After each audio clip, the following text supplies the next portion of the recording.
ஹாய்மா, எல்லோரும் எப்படி இருக்கீங்க? நல்லா இருக்கீங்களா? இன்றைக்கி கோங்கரா பச்சடி எப்படி பண்ணுறதுன்னு பார்க்க போகிறோம். அதுக்கு முதல்ல ஒரு வானொலி வச்சுருங்க, ஸ்டவ் பண்ணிக்கோங்க. இது 2 கட்டு கீரை நான் ஆஞ்சி சுத்தமாக கழுவி வச்சுருக்கேன். இது ஒரு தண்ணி 2 தண்ணிலாம் கணக்கு இல்லை. கீரையில் நிறைய மண் இருக்கும், அதனால நிறைய தண்ணி ஊற்றி சுத்தமாக வாஷ் பண்ணி எடுத்துக்கோங்க அகலமான பாத்திரத்தில். கடாய் காஞ்சிச்சு, அடுப்பை ஸ்லோ பண்ணிக்கலாம்.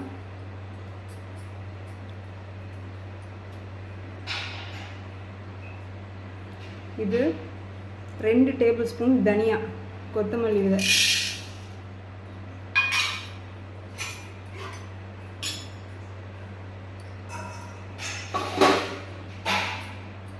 அடுத்த ஸ்லோவாக வச்சுக்கோங்க.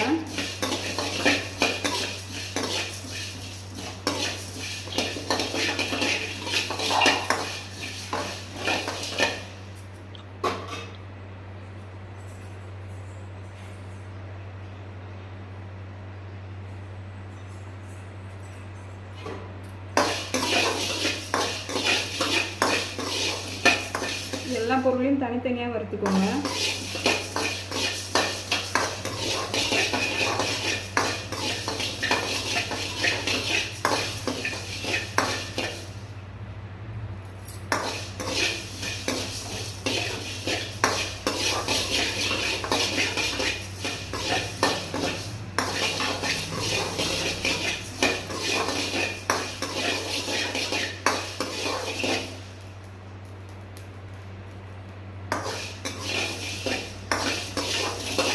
தனியாக லைட்டாக செவந்து வாசம் வரும்போது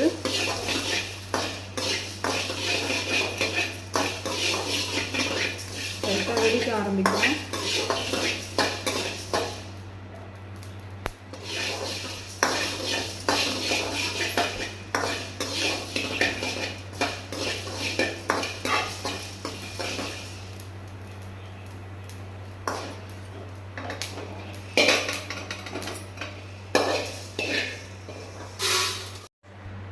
அடுத்து ஒரு 1/2 ஸ்பூன் வெந்தயம், ஒரு ஸ்பூன் சீரகம், இதையும் வெறும் வானலியில் வறுத்துக்கலாம்.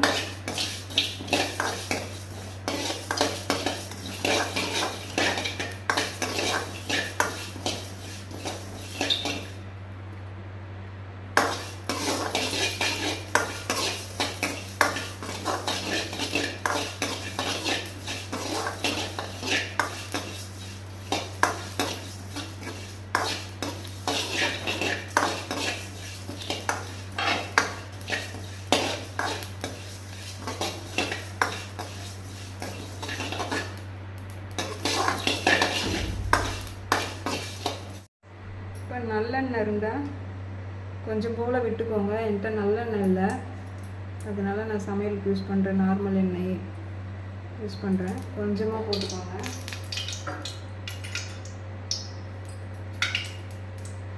இது ஒரு 40 மிளகாய் கிட்ட எடுத்துக்கோங்க. ஒரு 2 கட்டு கீரைக்கு இது சரியாக இருக்கும்.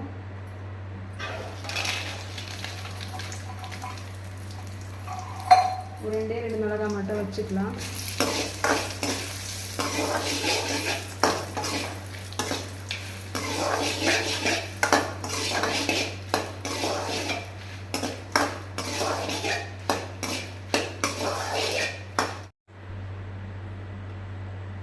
அதே வானலில் இன்னும் கொஞ்சம் எண்ணெய் விட்டு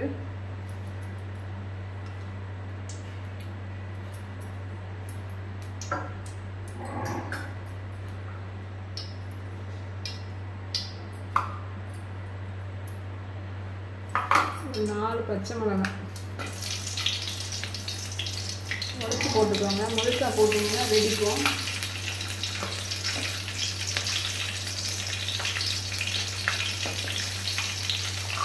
ஒரு 10-15 பல் பூண்டு உரித்து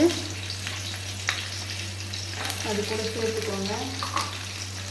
இந்த ஸ்டேஜில் நீங்கள் கெட்டி பெருங்காயம் இருந்துச்சுன்னா ஒரு பீஸ் போட்டுக்கலாம். இந்த கெட்டி பெருங்காயம் இல்லை, அதனால் நான் தாளிக்கிறப்ப தூள் பெருங்காயம் கலந்துட்டு போகிறேன்.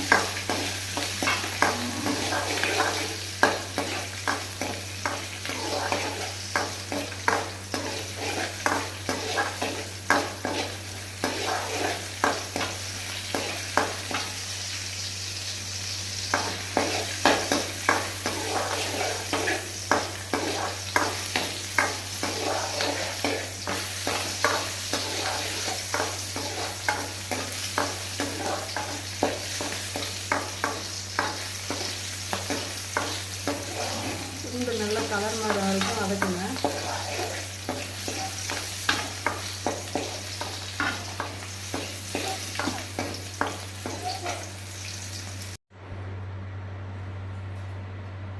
அதே வானலியில் இன்னும் கொஞ்சம் எண்ணெய் போட்டுக்கோங்க.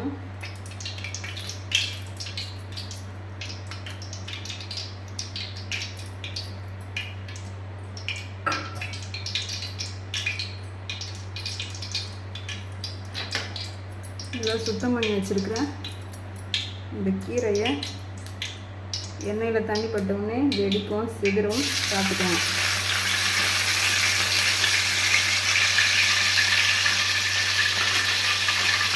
பாத்திரத்தில் தண்ணி இருக்கும், அதனால்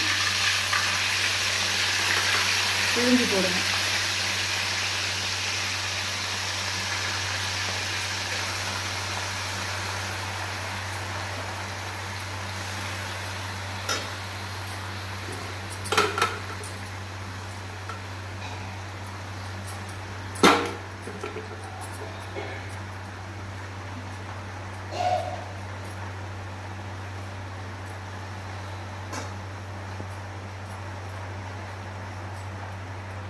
வானலிக்குள்ளே அடிச்சுன்னா ஒரு 2 செகண்ட் வெயிட் பண்ணுங்கள். அனலில் பட்டோன்னு கீரைலாம் சுருங்கி வந்துடும். அதுக்கப்புறம் மீதமுள்ள கீரையை போட்டுக்கலாம்.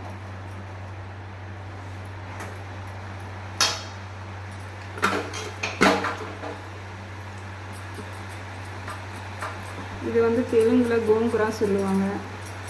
இதுக்கு சுத்தமான தமிழ் பேர் வந்து காசினி கீரை.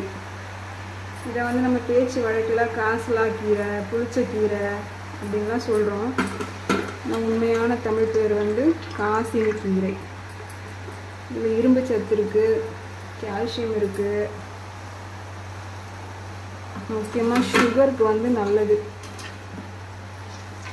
நீரிழிவு நோய் இருக்கிறவங்க வந்து இந்த கீரையை சமைச்சு சாப்பிட்டா உடம்புக்கு நல்லது. நோய் வந்து அந்த சர்க்கரை வந்து கட்டுப்படன்னு சொல்லுவாங்க. பாருங்கள் எவ்வளோ தண்ணி இருக்குது பாருங்கள்.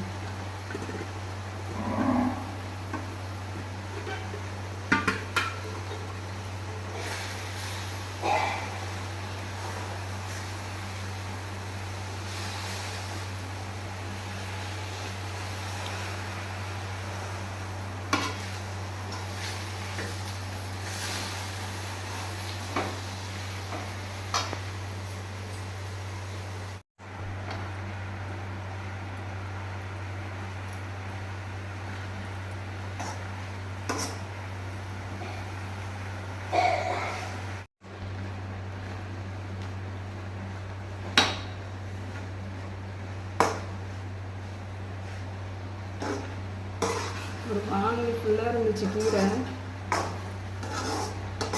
இப்போ எவ்வளோ இருக்குது பாருங்க.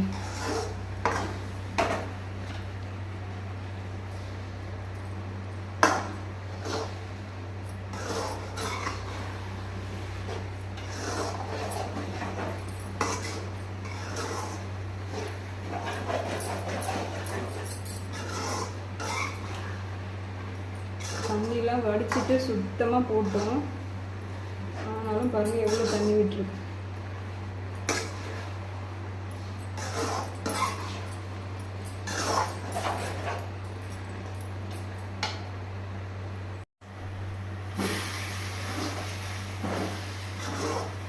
இது வதங்கிடுச்சு.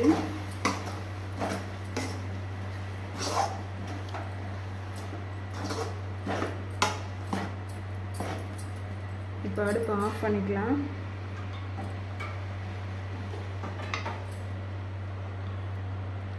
இப்போ நம்ம ஆல்ரெடி வதக்கி வச்சுருக்கோம் இல்லையா, இந்த மிளகாய், தனியா, பச்சை மிளகாய், பூண்டு, வெந்தயம், சீரகம், இது எல்லாமே நல்லா ஆறட்டும்னு சொல்லி, இந்த கீரையும் நல்லா ஆறட்டும்னு சொல்லி மிக்ஸி ஜாரில் சேர்த்துட்டு தேவையான அளவு உப்பு போட்டு அரைச்சிக்கணும்.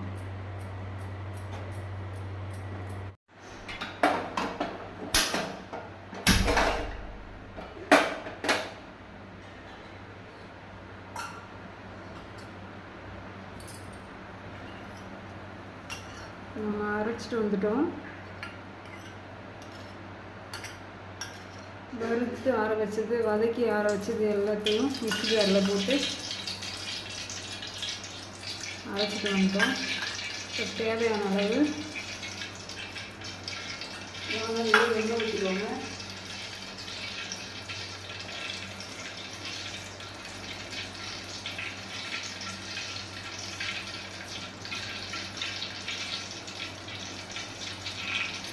கடுகு, உளுத்தம்பருப்பு, கொஞ்சமாக கடலைப்பருப்பு தாளிக்கிறதுக்கு போட்டுக்கோங்க.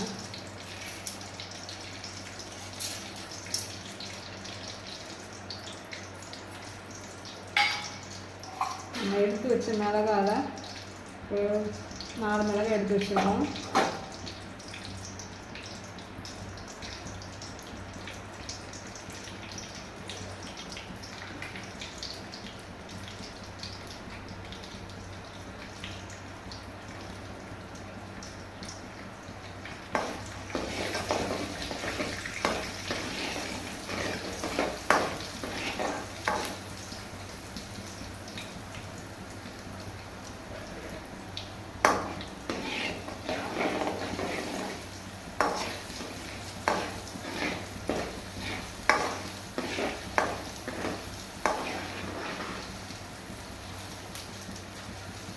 கடுகு பொரிஞ்சதும் காஞ்ச மிளகாய் அதில் சேர்த்துருங்க.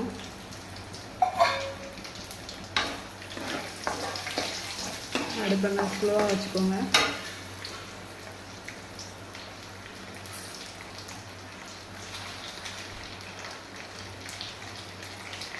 என்கிட்ட கெட்டி பெருங்காயம் இல்லை, அதனால நான் தூள் பெருங்காயம் சேர்த்துக்கிறேன்.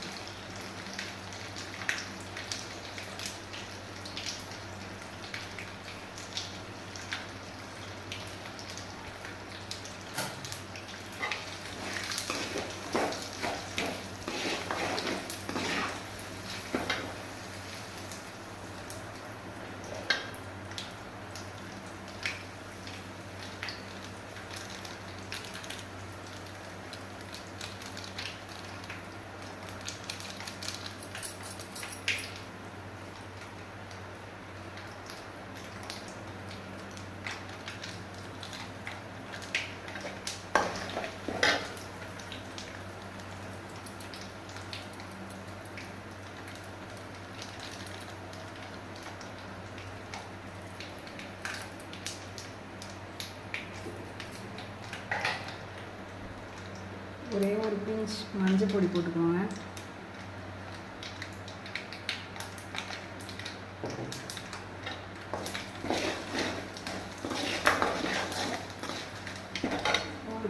கிளறி விட்டுட்டு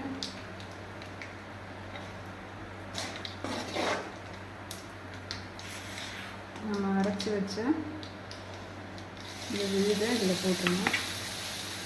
தண்ணியில் எதுவுமே சேர்க்கக்கூடாது, தண்ணி சேர்த்திங்கன்னா கெட்டு போயிடும்.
உப்பு ஏற்கனவே சேர்த்து தான் அரைச்சிருக்கோம்.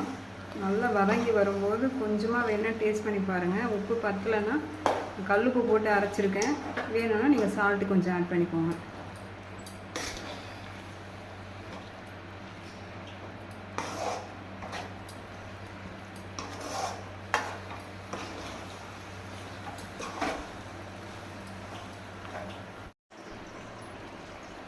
இப்போ பாருங்கள், இது ரெடி ஆகிட்டே இருக்குது. எண்ணெய் வந்து அப்படி பிரிஞ்சு வருது பாருங்கள். அது வரைக்கும் நம்ம கொஞ்சம் பொறுமையாக கிளறி கொடுக்கணும். இதில் வந்து அடி பிடிக்கும்.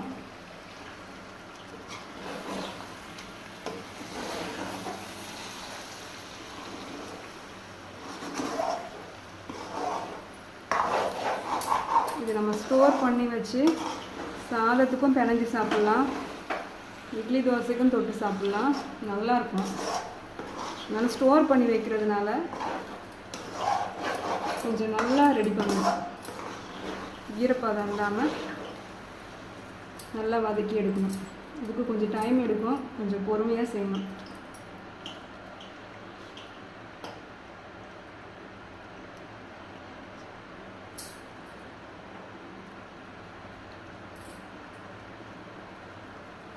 பாருங்கள், ஓரத்துலலாம் எண்ணெய் பிரிஞ்சு வருதா?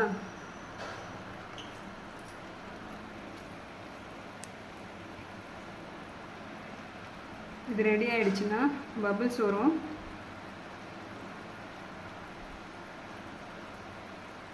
பாருங்கள், இங்கெல்லாம் பபிள்ஸ் வருது பாருங்கள்.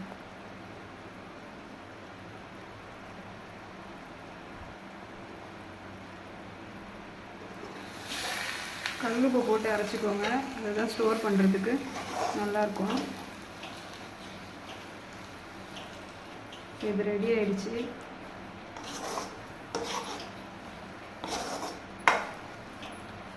இது கொஞ்ச நேரம் ஆறட்டும்னு வச்சுருந்தீங்கன்னா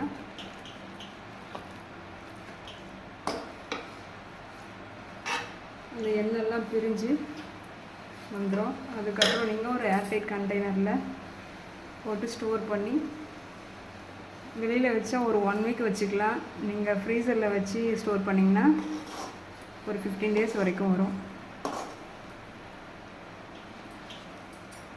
ஓகே, ட்ரை பண்ணி பாருங்கள். ட்ரை பண்ணிவிட்டு எப்படி இருந்ததுன்னு கமெண்ட்ஸில் சொல்லுங்கள். ஓகே, பாய், தேங்க்யூ.